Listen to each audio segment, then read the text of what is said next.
Commander Sally's Ven had stopped counting the dead 2 hours ago because numbers had become a cruelty she could no longer afford. Bastion Keri was still holding, but only in the technical sense that it had not yet split open and spilled the last of its people into the dark.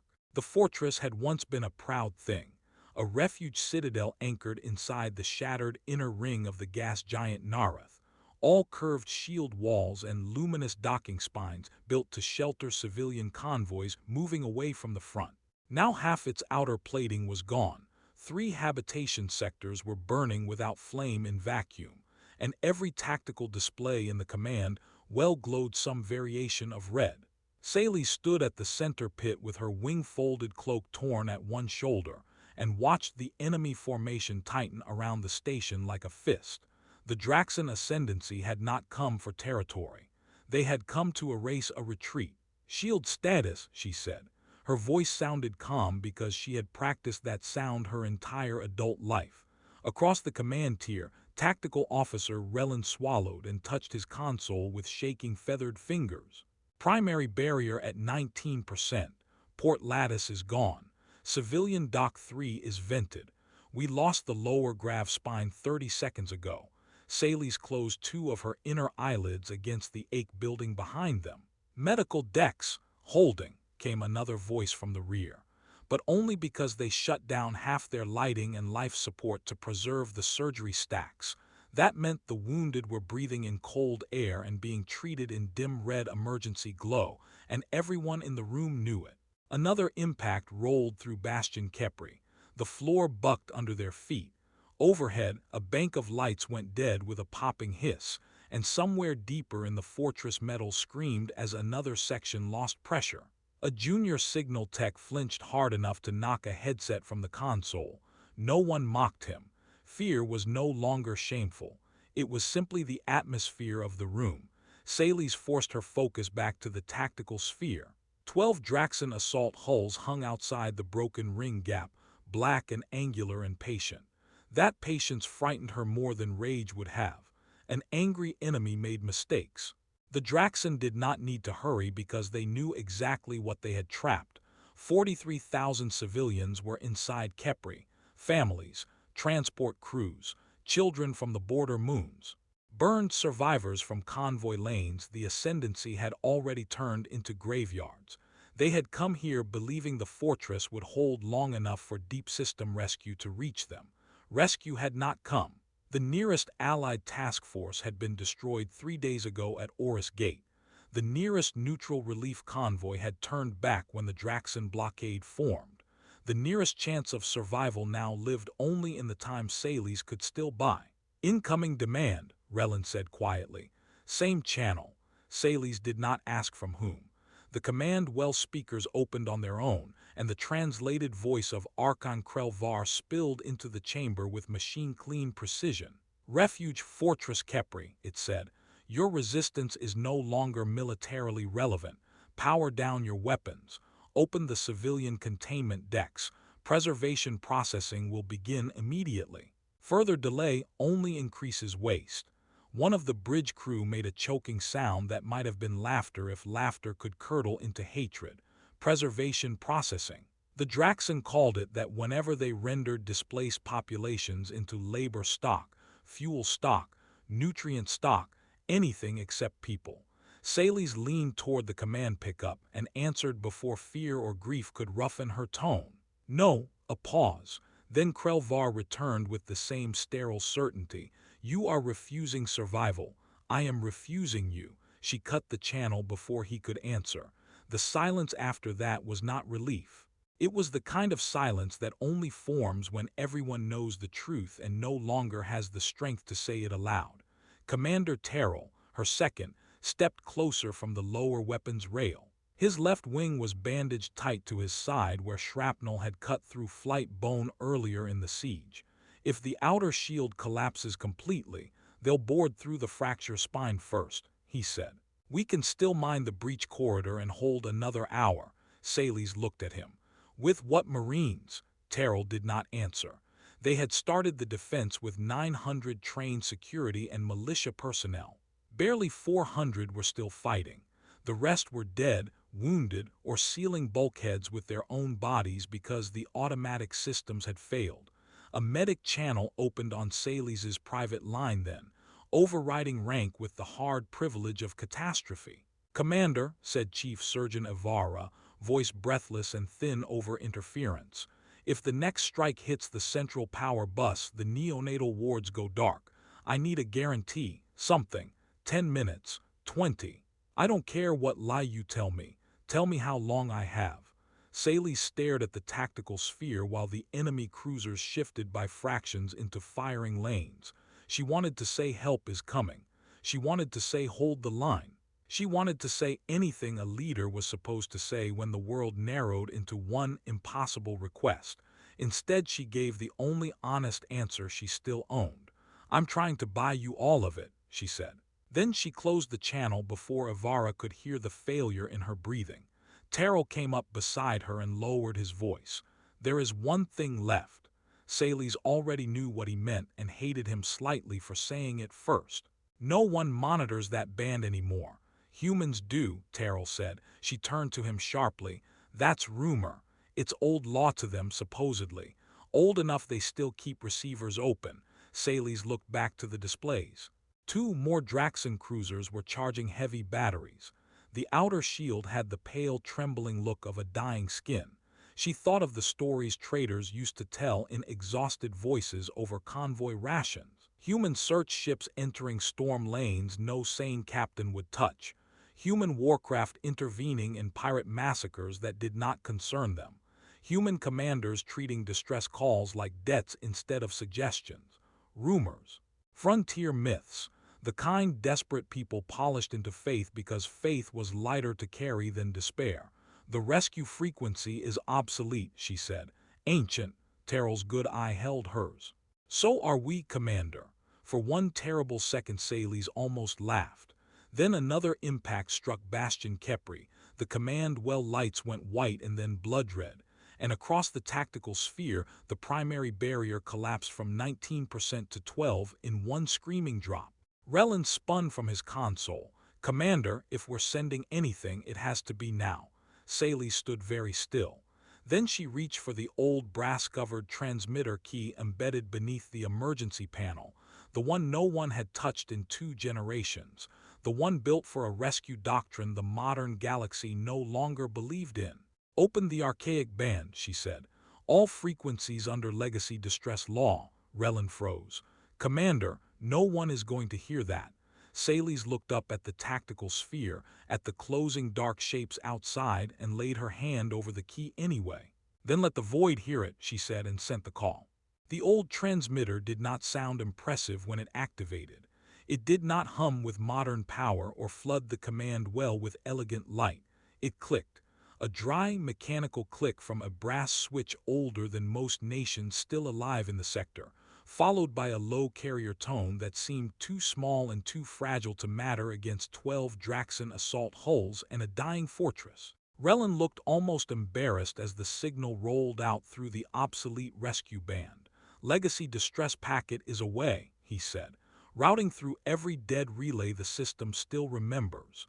Commander Sally's then kept her hand on the transmitter key a second longer than necessary, as if warmth and will might somehow travel with the signal. Then she let go. On the central display, nothing changed. The Draxon line remained where it was, black spearheads against the pale storm bands of Narath. Their batteries stayed hot. Their boarding vectors stayed fixed. Their confidence did not crack. Chief Gunner Terrell folded one blood-specked wing close to his side and stared at the tactical sphere without speaking. Relin finally cleared his throat. "Commander, if anyone does monitor that frequency, they could be weeks out." Sally's nodded. "I know." He hesitated, then forced himself to ask the question the room was quietly drowning in. "Then why send it?" Sally's looked at the old transmitter, at the faint amber lamp still glowing above its casing, and answered with more truth than comfort. "Because if this is the end, I would rather meet it having asked the universe one last time whether decency still exists." No one laughed. No one told her that commanders were supposed to speak in cleaner words than that. Another tremor passed through Bastion Keri. A damage report cascaded across the side screens. Habitat Ring 2 had lost pressure seals in 3 compartments. A triage station near the central refuge vault was down to emergency manual ventilation. A cluster of civilian life signs went dark and then stayed dark. Terrell swore softly under his breath. Then the speakers opened again, and Archon Krell-Var's translated voice returned with all the emotional warmth of a blade on a table. "Your transmission has been observed," he said. "You are calling on extinct protocols and absent powers. This is irrational behavior." Sally's lifted her head toward the pickup. "And yet you interrupted your attack to comment on it." A faint pause. "Tiny but real." "Hope prolongs disorder," Krell-Var replied. "We prefer subjects to be efficient." Sally's almost answered, but Relin made a sharp sound from his station. "Commander," he whispered. "There's a return ping." Every head in the command well turned toward him at once. Relin's upper hands were flying over the console while his lower hands trembled on the rail. "No, wait, not a ping. A handshake acknowledgement. Old rescue code." "Human formatted." Terrell stared. "Human." The word moved through the room like something too strange to believe and too dangerous to dismiss. Most of Bastion Keri knew the rumors. Human patrols that crossed dead sectors because someone had once charted them as civilian lanes. Human cargo captains who carried weapons too large for their hulls and med supplies too expensive for profit. Human rescue law, absurd and ancient, still honoring distress bans every practical species had abandoned centuries ago. Stories, frontier superstition. The sort of thing frightened people loved because it sounded like justice had somehow learned to fly armed. Sally's did not allow hope to take shape yet. "Source," Relin swallowed. "Outside the system edge. Negative correction just inside it now. Fast." He looked up, all 4 eyes wide. "Commander, whatever acknowledged us did not enter through a standard lane." The main tactical sphere rippled as the sensor array updated. For one breath it showed nothing. Then a hard white icon cut into existence far beyond the battle line, too sharp and too close for anything that size to have just emerged from dark space cleanly. Several bridge crew inhaled all at once. It was only one ship, not a fleet, not salvation written in grand formation. One vessel, long and predatory, with an armored spine and asymmetrical heat baffles like hooked teeth running down one side. It was not especially large by warship standards, but it carried itself on the display with the strange presence of something that had entered the battlefield already committed. "Unknown vessel," Relin said. "Mass reading inconsistent. Drive wake unstable. It's accelerating." Terrell leaned over the rail, toward us, toward the Draxon. Sally's felt something shift inside her chest, not relief yet, not even hope, just the first fracture in despair. The Draxon had seen it too. Their outer picket reoriented at once, 2 assault hulls turning to intercept. Krell-Var's channel opened again, but this time there was the faintest edge of irritation beneath the translation. "Unidentified vessel, this combat zone is under lawful ascendancy enforcement. Alter course or be destroyed." The answer did not come from the Draxon line. It came through the obsolete rescue band, routed directly into Bastion Keri's command well with enough signal strength to override half the room's dead speakers. The voice that filled the space was human and rough and steady, carrying the kind of calm that only exists on the far side of a decision already made. "Refuge Fortress Keri, this is HNS Resolute Black, deep-range emergency response cruiser. Your beacon was received and authenticated under Legacy Rescue Doctrine." There was background noise behind the voice, consoles, boots, somebody calling out vectors, not panic, readiness. "Commander on frequency," the human continued. "This is Captain Rowan Hale. We are entering your battle space now. Recommend all non-essential personnel get low and stay away from external hull sections." Relin made a helpless sound. He answered. Terrell stared at the tactical display where the single white icon was now driving straight through the interception line without any sign of slowing. "One ship," he said, almost offended by the impossibility of it. Sally's keyed the return channel herself. Captain Hale, be advised there are 12 Draxon assault hulls in attack posture around this station. Acknowledged, the human said. We counted.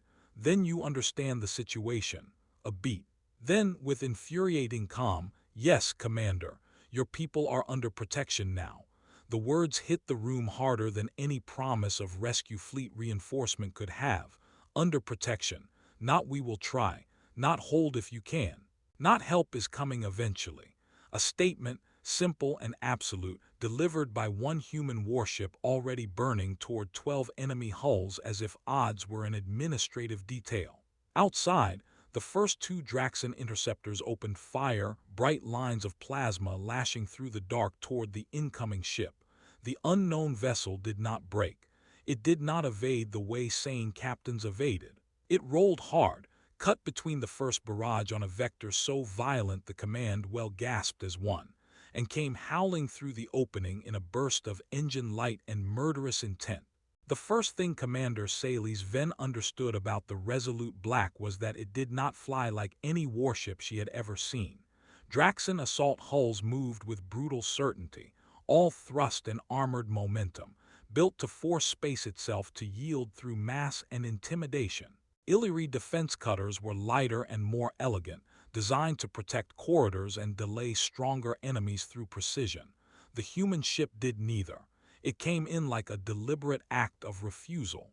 Its drive signature flared, vanished, reappeared in razor-edged pulses as the vessel cut across the battle space on a vector that should have torn lesser craft apart. The first Draxon interceptor fired too early. The second fired too late. The Resolute Black slipped between both salvos, not by chance, not by miraculous instinct, but with the kind of calculated violence that suggested its crew had already solved the battle before the first shot was taken. "How is it holding that line?" Terrell whispered. Rellen's hands flew across the sensor board.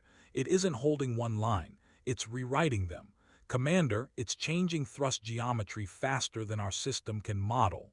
On the central sphere, the human ship knifed past the lead interceptor so close that for an instant the two icons nearly merged. Then a new bloom erupted from the Resolute Black's broadside ports. Not plasma, not lances. Dense kinetic signatures, superheated and accelerating under coil force, crossed the gap and punched through the interceptor's forward armor like it had been built out of paper and pride. The Draxon ship did not explode cleanly. It came apart in layers, hull first, then spine, then the reactor housing blowing sideways into a spray of white-hot shards. The second interceptor tried to roll clear and bring heavy guns to bear. The human warship answered by diving beneath it, so close Sally's thought collision had become inevitable, and then firing upward with something sharper and brighter than a standard beam. A needle of coherent light carved across the Draxon vessel's belly seam, split the engine cluster, and opened the warship from ventral plate to command tower in one continuous incision. Atmosphere burst out in glittering ribbons. The ship broke its own spine 3 seconds later. Silence filled the command well, broken only by alarms and somebody in the rear making a soft, disbelieving prayer click. The Resolute Black did not pause to admire its work. It was already angling toward the main siege ring. "Captain Hale," Sally's said into the rescue channel, struggling to keep the urgency from turning into pleading, "You're entering concentrated fire." The human answered over the same open band, his voice steady beneath the thunder of his own bridge. "That's the idea, Commander. We need them looking at us and not your wounded sectors." A second voice, farther back and female, cut through behind him. "Port batteries green. We've got a clean lane on the upper cluster." Hale did not mute the bridge chatter. He did not seem to care if frightened strangers heard how his ship fought. "Take it," he said. "And somebody tell engineering I want another 20% out of the dorsal shield stack." The reply came instantly from somewhere off-channel. "You already have another 15 and the reactor hates you personally." Sally stared at the speakers, then at the tactical display where the single human icon drove straight into the Draxon encirclement. No species she knew spoke during battle like that. Even calm commands usually carried strain, anger, or fear. The humans sounded focused, yes, but beneath that focus there was something else, a hard familiarity with danger that made the impossible feel routine. Outside, the 6 nearest Draxon assault hulls pivoted in unison and opened fire. Plasma, mass drivers, shield-buster darts, enough overlapping ordnance to rip an Illyri defense wing into vapor. The void around the Resolute Black disappeared inside the barrage. Relin made a strangled sound. Then the human ship came out the other side, still moving. Its shields were visible now, not as a smooth glowing shell but as a layered distortion hugging the hull in shifting geometric plates. Impacts struck, flared, and sheared outward in luminous arcs, each hit absorbed and redistributed so quickly that the field seemed almost angry. That shield architecture isn't efficient, Terrell said, baffled. It's aggressive. Salles knew exactly what he meant. It looked less like protection and more like something the ship wore with resentment. Captain Hale's voice returned, clipped now, all conversation burned out of it. Kepri, we're going to break their circle at your port fracture. When we do, I need every functioning point defense mount on your station to fire outward on my mark. Not before. Can you give me that? Salles turned at once. Weapons? An exhausted fire control officer straightened from a cracked console. 31 turret clusters still answer. Ammunition uneven. Tracking is bad. Can you fire? Yes. Salles keyed the channel. We can fire. Good, Hale said. Then stay with me. The Resolute Black pitched nose down and accelerated again, not away from the heaviest Draxon formation, but straight toward it. 2 assault hulls tried to meet the charge, their prows aligning to box the human cruiser between converging arcs of fire. Hale did not avoid the trap. He made it smaller. The human vessel cut thrust so abruptly the command well gasped as one, then rolled through its own momentum and pivoted broadside between the converging warships like a blade slipping into a seam. Missile pods opened along its flanks, not large volleys, not saturation fire. 8 compact signatures, each one selecting a different angle. Those aren't anti-ship missiles, Terrell said. They're too small. The answer came a second later when the missiles struck not the warship's hull centers but their weapon nodes, shield regulators, and maneuver collars with surgical cruelty. One Draxon vessel lost half its gun decks. The other lost steering, rolled helplessly into the first, and both drifted directly into the line of fire from the Resolute Black's forward spinal cannon. Salles never actually saw the round leave. She only saw the aftermath. A straight tunnel of absence punched through overlapping armor, 2 reactors cored open, and a bloom of debris spreading across the siege ring. Now, Hale said. Salles slammed her palm onto the tactical rail. Fire! Bastion Keri answered with everything it still had. Dozens of defensive turrets along the broken port side spat coherent beams and flak streams through the gap the humans had made. They were weak by warship standards and half the mounts were limping on damaged targeting data, but they did not need to kill. They only needed to widen panic. The Draxon line faltered. For the first time since the siege began, the enemy formation had to think about 2 threats instead of 1 dying station. That was all the humans needed.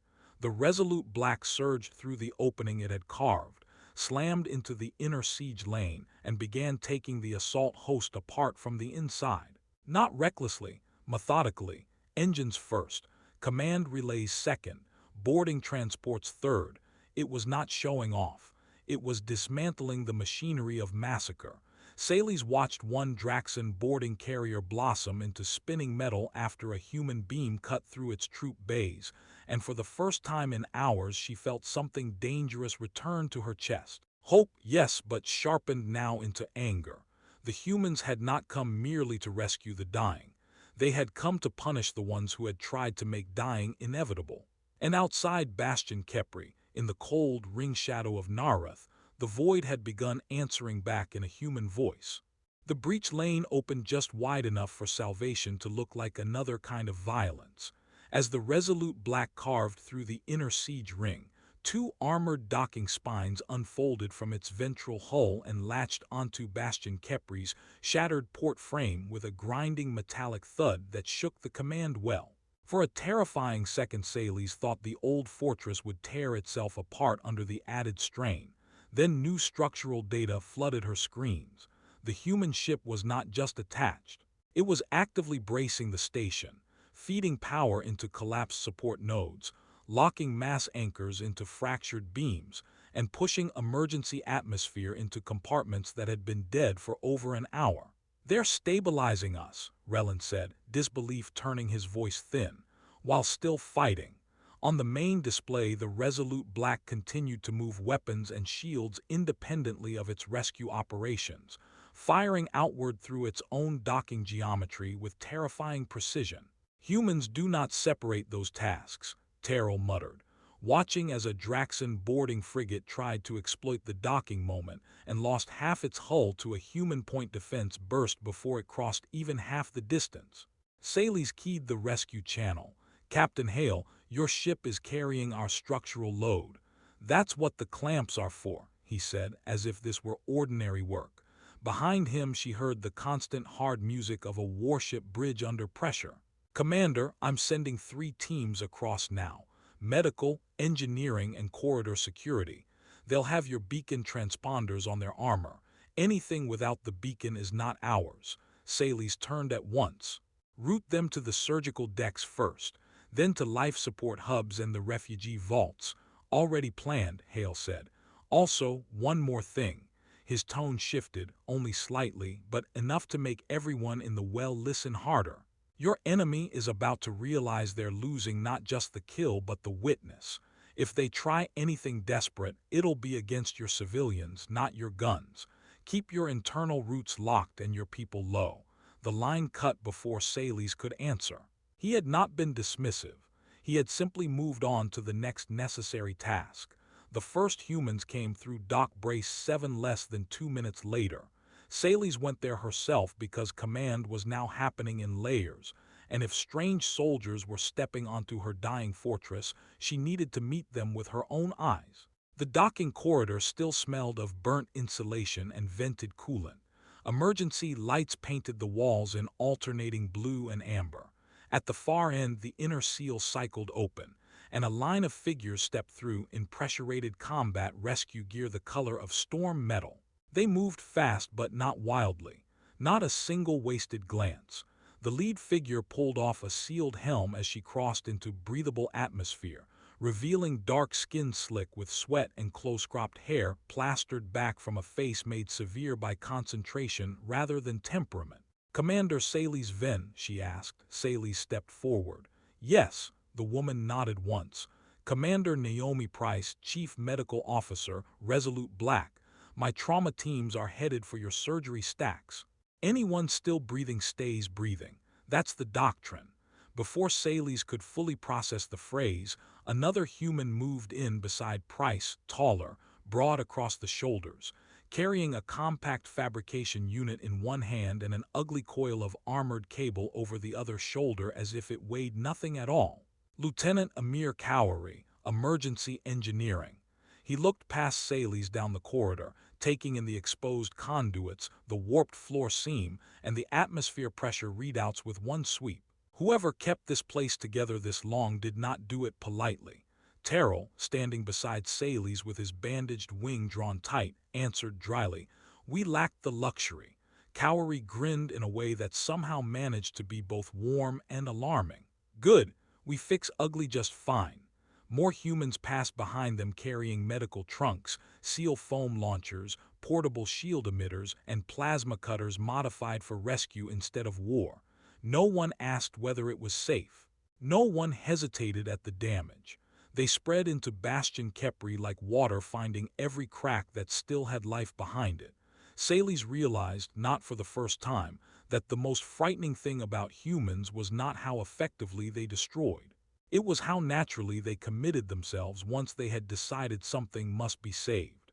For the next half hour, the fortress became a place split between slaughter outside and relentless repair within. Human medical teams moved into the surgery decks and immediately began working beside Illyri physicians, without waiting for cultural familiarization protocols. Saley's watched through a live feed as Dr. Price knelt beside Chief Surgeon Ibarra over a collapsed refugee child with silver blood in its lungs and said, "You know the body. I know pressure trauma. We do this together." The child lived. In another sector, Cowery's engineers cut open dead wall panels, bypassed 3 burned distribution nodes, and dragged life support back into half-frozen corridors using power tapped directly from the Resolute Black's reactor spine. They did not care that the cabling looked crude. They only cared that lights came back on and doors opened before someone suffocated behind them. One red-haired human engineer crouched beside an Illyrie maintenance apprentice who kept apologizing for the state of the conduit maps. "Stop saying sorry," the human snapped, though not unkindly. "The station is shot to pieces, your people are bleeding, and you're still here handing me the right panel tags. That makes you useful. Keep being useful." The apprentice straightened at once and worked faster. Saley's heard that exchange through the corridor feed and felt something twist in her chest. The humans were not comforting her people like fragile victims. They were treating them like fellow survivors.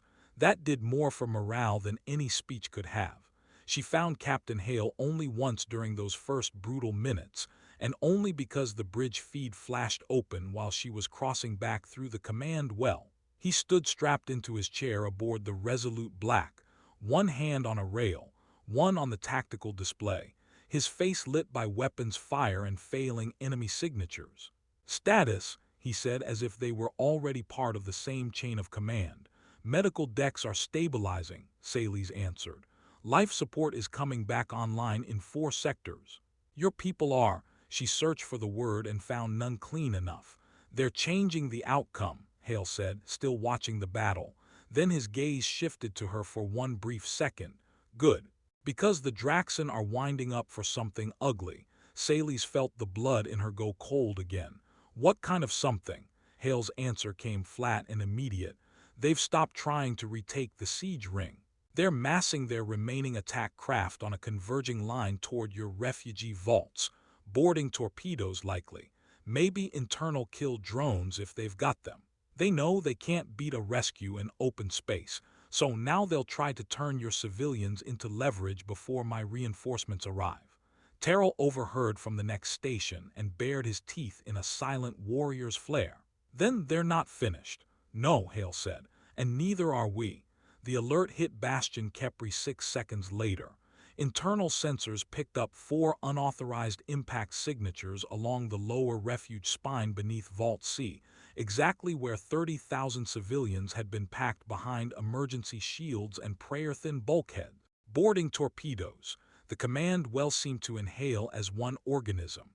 Saley's was already moving before anyone called her name. Terrell followed, one hand on his sidearm and one on the rail as the damaged floor pitched beneath them. The fortress was still alive, but now it had a heart and the enemy had just aimed for it. Over every active channel, human and Illyrie voices came alive at once. "Security teams to Vault C, seal lower access. Medical hold position. Engineering, give me hard doors now."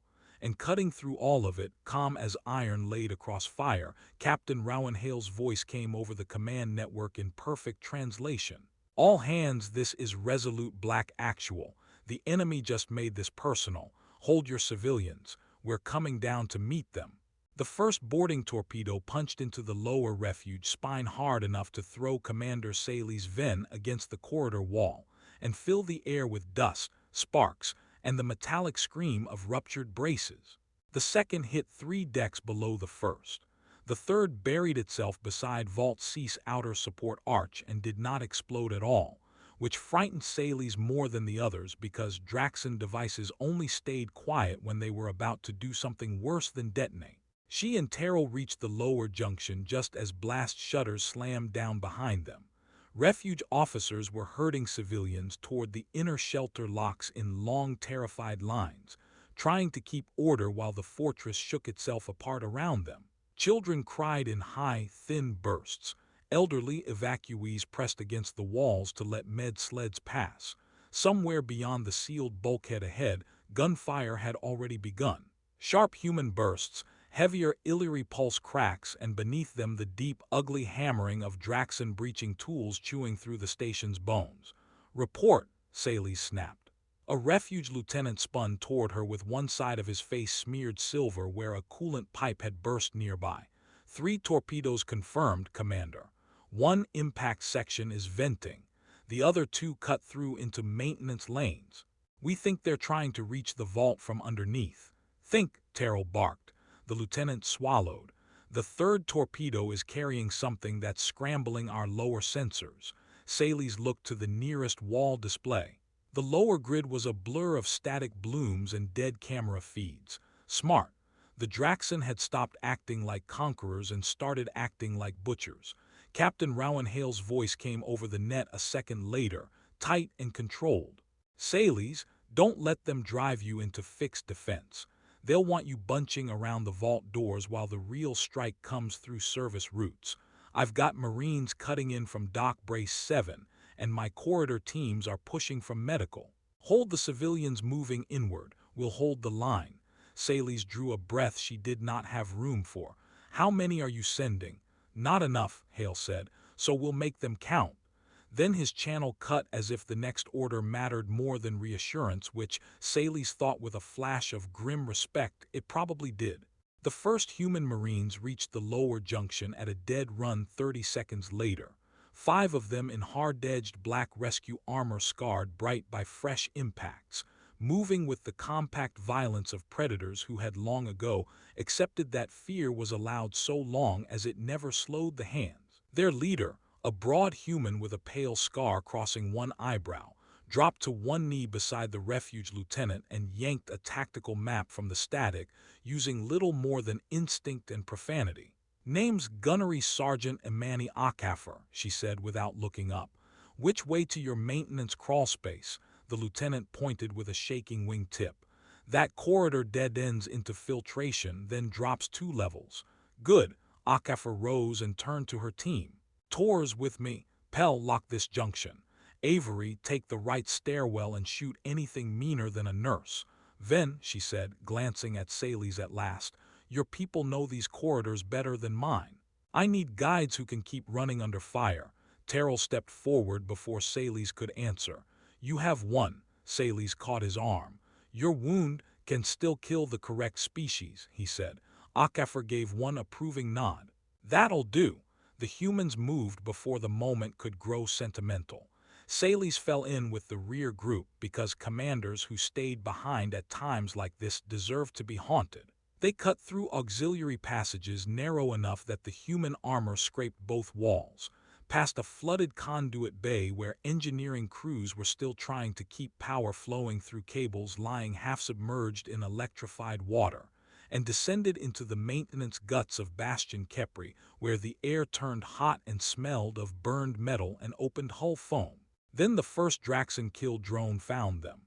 It came out of a vent shaft like a thrown blade, 6-jointed, low to the ground, its body wrapped in sensor hush plating. Avery saw it a fraction before it leapt and put 3 rounds through it so fast the shot sounded like one. The machine burst apart in a spray of black shards that clattered down the corridor. "More coming," Pell said from the junction scanner.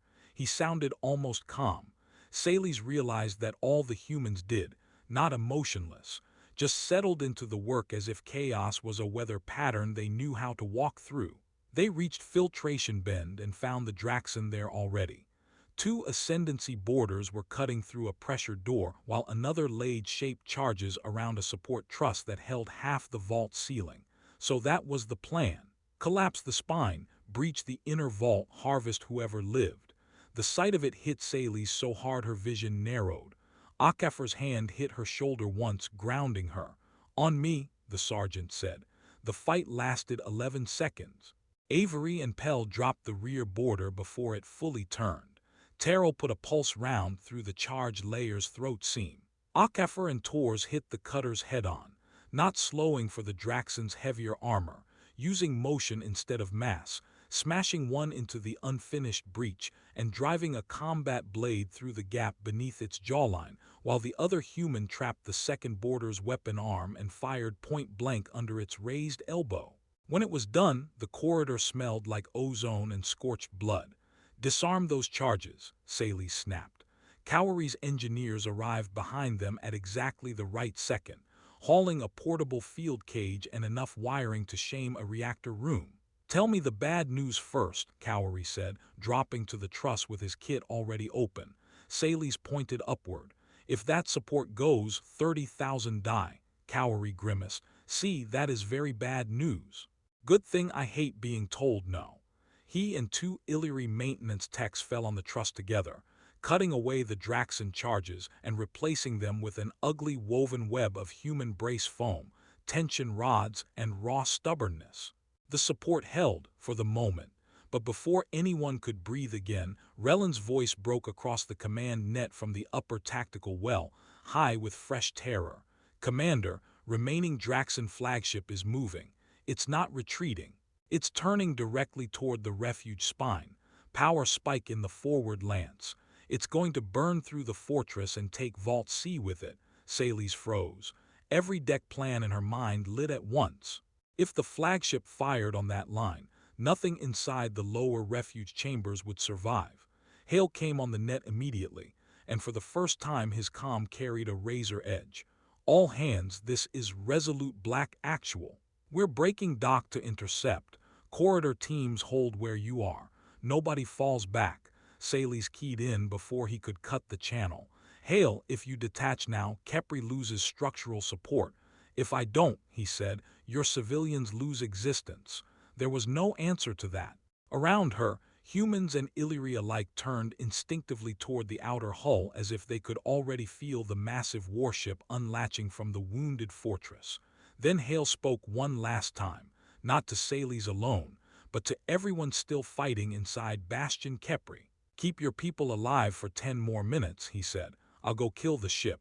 The unclamping of the Resolute Black felt like a bone being pulled out of Bastion Keri's body. Across every deck, alarms rolled in waves as the human cruiser tore itself free from the refuge fortress and kicked hard into open space. The whole station groaned around Commander Saley's Ven as the borrowed structural support vanished. But Cowrie's ugly web of brace foam and emergency rods held long enough to keep the lower refuge spine from peeling apart. Long enough, Saley's prayed, for Captain Rowan Hale to make good on the promise he had just spoken with the kind of frightening certainty only humans seemed able to wear. In the command well above, Rellen's voice trembled across the tactical net.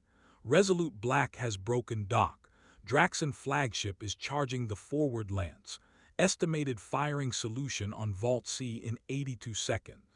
Saley's pressed herself flat against the maintenance wall as another kill drone burst from a service vent, and Avery shredded it into a storm of black shards before it crossed half the corridor. "Status on the lower lines," she called.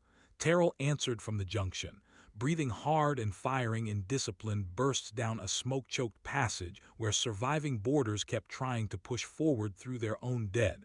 "We're still holding. Barely. If the flagship gets that shot, none of this matters." Outside, visible through a cracked maintenance viewport at the far bend, the battle had narrowed into a single terrible line. The Draxon command vessel, massive and angular and scarred with the arrogance of long impunity, was turning broadside to Kepri with one spinal emitter glowing a hateful white-blue at its center. The Resolute Black was smaller by half and already bleeding shield plasma from a dozen places where the last exchange had bitten too deep. It came in anyway, drive wake tearing silver scars through the dark, not trying to outmass the enemy or outshine it, but to arrive exactly where it would hurt most. Rellen began reading telemetry as if speaking the numbers aloud might somehow help the human ship survive them. Resolute Black shield stack at 31%. Reactor output spiking. They're overdriving something. "Commander, they're pushing past safe limits." Saley's thought of Hale's voice, flat and unconcerned while promising murder to a warship twice his size, and answered without taking her eyes from the viewport. Humans seemed to dislike safe limits. The Draxon flagship fired first.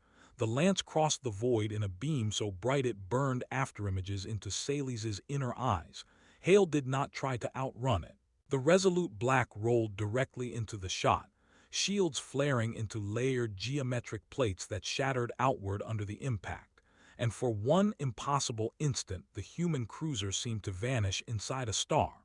Then it came out the far side trailing molten armor, one entire dorsal fin gone but still moving, still accelerating, still alive. "No ship survives that," one of the Illyri techs whispered. Keri, hands black with sealant and blood and cable grease, did not look up from the truss he was saving. "Ours do when they're angry," he said. On the net, Hale's voice returned, rougher now, and very human in the way it carried pain without asking permission from it. "Keri, brace for debris. I'm taking this bastard close." Then he cut thrust so violently the Resolute Black seemed to fall forward in space, knifed under the flagship's main line, and slammed a concentrated burst of relativistic slugs into the giant vessel's shield emitters at point-blank range. The Draxon flagship staggered in vacuum as half its defensive grid collapsed. Hale did not use the opening to flee. He drove straight into it. Inside Bastion Keri, the last of the boarders chose that exact moment to break. Perhaps they felt their flagship falter. Perhaps they heard the terror in their own command channels. Perhaps they simply discovered, as too many species had before them, that humans became even more dangerous when civilians were behind them. Two Draxon shock troops crashed into filtration bend together with their blades lit and their armor flashing friend or foe sigils gone mad from static. HFY met the first like a door slammed by God, shoulder low, rifle empty, combat knife in one hand and pure stubborn hate in the other. Terrell shot the second through the hip joint and then through the eye seam when it fell. Sally's herself caught sight of a charge pack blinking live beneath the support lattice and moved before thought, tearing it free with both hands and hurling it down an auxiliary shaft just as it armed. The blast hit 3 decks below with a deep metallic thud. Dust rolled up the shaft. The truss held. Around them, humans and Illyri moved like one desperate machine now, not graceful and not neat, but synchronized by the simple understanding that if one line failed, thousands died. Dr. Price's voice cut across the medical band from the surgery stacks. "We're moving neonates deeper. Need 5 more minutes," Keri snapped back. "Then take 6 and call it a gift." A refugee child somewhere behind the vault door started crying, and another voice, human, young, probably one of the Marines, answered with absurd softness in the middle of all the noise. "Hey, hey, stay with the lights, little bird. We've got you." Sally's heard that and felt her throat tighten at the exact worst time. She had spent the last day believing civilization was a word people used right before they abandoned each other for practical reasons. Yet here were these impossible creatures from 200 light-years away, swearing, bleeding, repairing, killing, and comforting all at once as if none of those things contradicted the others. Relin shouted over the command net before emotion could betray her. "Impact event on the flagship. Commander, you need to see this." Every surviving display in the corridor flared with the same external feed. The Resolute Black had driven itself under the Draxon warship's wounded shield plane and latched there with magnetic harpoons of all things, pinning itself to the larger hull like a predator refusing to let go. Secondary batteries from both ships were firing so close that their light blurred together. Then, in one savage coordinated act, the human cruiser vented its remaining dorsal missile tubes directly into the Draxon flagship's exposed lance assembly and kicked its engines to full while still attached. The enemy warship's bow tore sideways under the combined force. The overcharged lance misfired into its own forward spine. What followed was not an explosion so much as a collapse of certainty. The flagship folded inward around the white core of its own weapon, broke at the midline, and came apart in a cloud of incandescent wreckage that lit the broken rings of Nareth like sunrise. Shockwaves of debris hammered harmlessly wide of Keri because Hale had dragged the dying ship off the firing line before killing it. The command net went silent for one full heartbeat. Then Relin, who had been shaking for most of the siege, began laughing and sobbing at the same time. "The flagship is gone," he said, as if the words themselves were too large to trust. "Commander, the Draxon are breaking. They're running." The surviving enemy ships did run.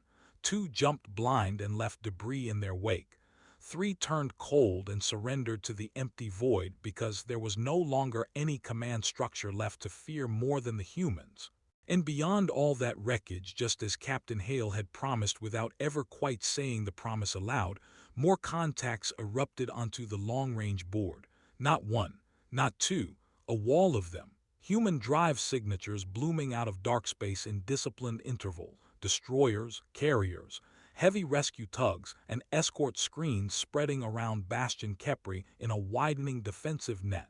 30 ships, maybe more once the sensor haze cleared, all answering not to conquest or profit, but to a distress call the rest of the galaxy had left to die. Sally's leaned against the ruined corridor wall and let herself breathe for the first time in hours.